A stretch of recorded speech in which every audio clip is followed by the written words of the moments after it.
Para dormir melhor, tem que conhecer melhor o seu sono. E para conhecer melhor o seu sono, tem que saber responder algumas perguntas-chave. Por exemplo, o que é o sono, para que serve o sono, por que precisamos dormir e quanto precisamos dormir. Então, para responder a estas perguntas, fique comigo nos próximos minutos e vai saber tudo sobre elas. Para dormir bem de noite, tem que investir e concentrar-se durante o seu dia.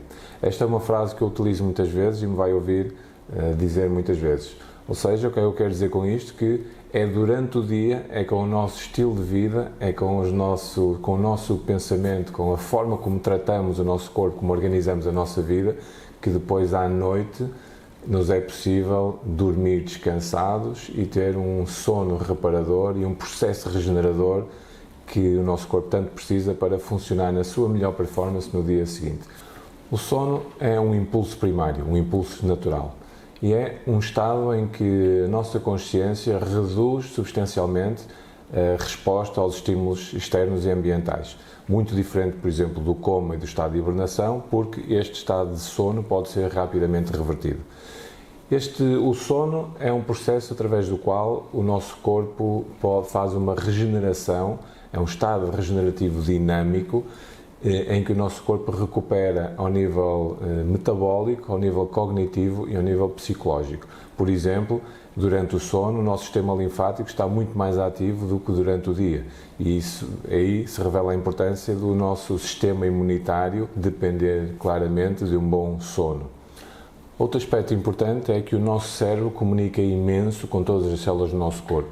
Ou seja, durante a noite são monitorizadas e são produzidos uma série de neurotransmissores através dos quais o cérebro dá informações às nossas células corporais para entrarem no processo de regeneração, para se prepararem para o dia seguinte ou simplesmente para executarem alguns processos de excreção e de limpeza, chamamos assim, do nosso corpo. Então, durante a noite é quase como quando uma fábrica fecha e há um processo de monitorização, ou seja, a sala de comando está extremamente atenta e ativa e tem alguns funcionários de manutenção para que a fábrica no dia a seguir reabra e reinicie os seus processos com o máximo de limpeza possível, com todas as máquinas afinadas, com todos os trabalhadores descansados, com as matérias-primas repostas e com toda a informação necessária para dar seguimento ao seu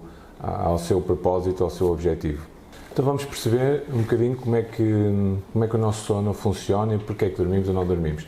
Existem essencialmente dois sistemas que fazem o nosso corpo entrar em sono. Um deles é o impulso para o sono e o outro é o ritmo para o sono. Dentro do impulso para o sono, o que nos impulsiona para ir dormir é essencialmente o tempo que estamos acordados e o que fazemos durante o tempo que estamos acordados. Enquanto estamos acordados, há uma molécula que se vai acumulando, que é a adenosina, que nos faz ter uma necessidade de dormir. Ou seja, quanto mais tempo estamos acordados, mais esta molécula se produz e quanto maior presença desta molécula, mais necessidade temos de entrar em sono. Por exemplo, a título de curiosidade, esta molécula, como qualquer substância, liga-se aos receptores celulares do corpo e a cafeína compete com esta molécula nesses mesmos receptores. Ou seja, sempre que tomamos café, a cafeína pode ocupar o lugar dos receptores que seriam ocupados pela adenosina, o que nos faz alterar o sono. Então aqui fica já uma dica, por exemplo, que sabemos que, por exemplo, a cafeína tem uma sobrevida que pode ir até 8 horas, às vezes 10. Então, se nós queremos dormir 1 hora antes da meia-noite, devemos parar de tomar café às 2 da tarde. Ou seja, em termos práticos, o último café que deve tomar é às 2 da tarde para que o nosso corpo vai eliminando toda a cafeína e quando o corpo necessita de crescer esta adenosina, de entrar em sono, não tem ali a cafeína para atrapalhar este processo. O outro sistema é o nosso ciclo circadiano, ou seja, o nosso ritmo diário. Então, muito importante nós mantermos um ritmo de sono semelhante todos os dias, com o mesmo número de horas, levantarmos e deitarmos mais ou menos à mesma hora, para conseguirmos habituar, treinar o corpo a que aquela hora é 1 hora para dormir. Tal como a fome e tal como outros mecanismos do nosso corpo, ele respeita muito o ciclo solar e, aliás, para que saibam, o sono começou a alterar-se a partir do momento em que houve energia elétrica, porque quando não havia energia elétrica nós usávamos umas velas para fazer o essencial se tivéssemos que ir à rua, mas respeitávamos o ciclo do sol. Levantávamos e deitávamos com o nascer e o cair do sol. Portanto, com a energia elétrica foi possível manipular todos os nossos processos e ficarmos acordados até mais tarde, porque já não foi preciso, já não dependíamos diretamente do sol. Então, este ritmo diário que nós devemos incutir ao nosso corpo faz com que nós durmamos melhor, ou seja, a hora que devemos dormir, o nosso corpo já está à espera que esse processo entre em marcha e mais facilmente acede ao sono. Outro facto importante no ritmo é que, à medida que nós vamos evoluindo no nosso dia, a nossa temperatura desce. Nossa temperatura corporal tem mais ou menos 2 picos baixos, entre a 1 e as 3 da tarde e depois à noite, a partir das 8, entre as 8 e 10 horas. Então isto faz com que, quando a nossa temperatura desce, nós sentimos um impulso, sentimos uma necessidade de dormir. Por isso é que depois do almoço as pessoas ficam sonolentas e há ali uma altura do dia, depois de jantarem, que é um sono, e que se nós passarmos essa fase, muitas vezes as pessoas ficam depois muito acordadas. Então, respeitar este ritmo temporal, respeitar este ritmo de temperatura, este ritmo diário, facilita também o sono. Não esquecendo que é este ritmo da temperatura corporal que faz com que o nosso corpo produza melatonina, que é outra molécula que induz o sono e que no pico baixo de temperatura é produzida melatonina e nos ajuda a entrar em processo de sono. E esta é uma das razões porque nós devemos dormir num ambiente mais fresco do que o ambiente em que estamos a viver no dia a dia. Essencialmente entre os 18 e 20 graus, 18 e 22 será a temperatura ótima em que o quarto deve estar.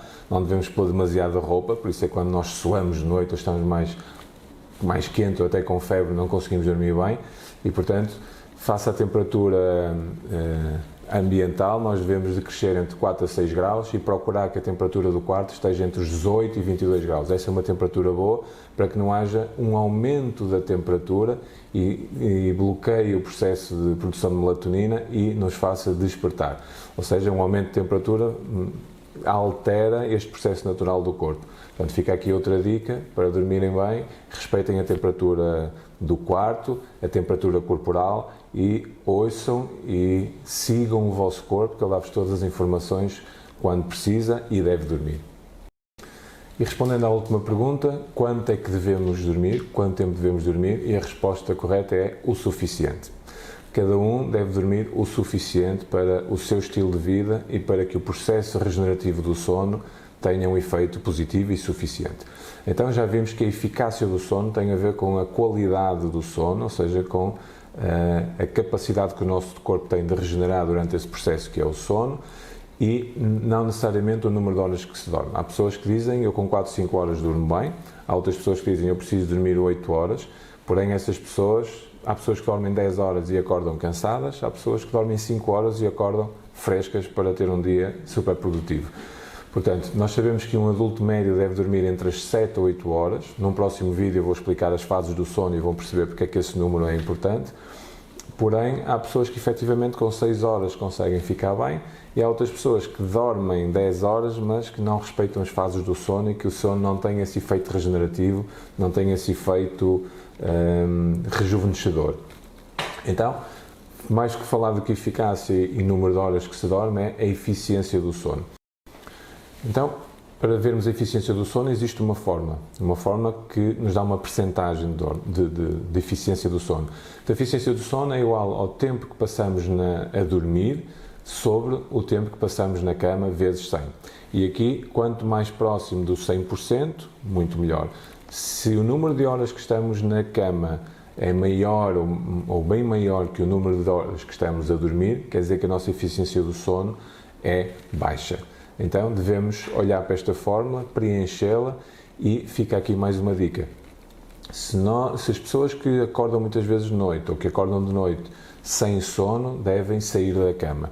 Ou seja, se nós habituarmos, se a pessoa habitua o seu cérebro a quando está na cama, fica a ler, fica a dar voltas na cama, fica a pensar nas coisas, fica a ver televisão, o cérebro vai associar aquele contexto, aquele ambiente a essas tarefas. Então nós devemos treinar o nosso cérebro para quando vai para a cama, vai dormir.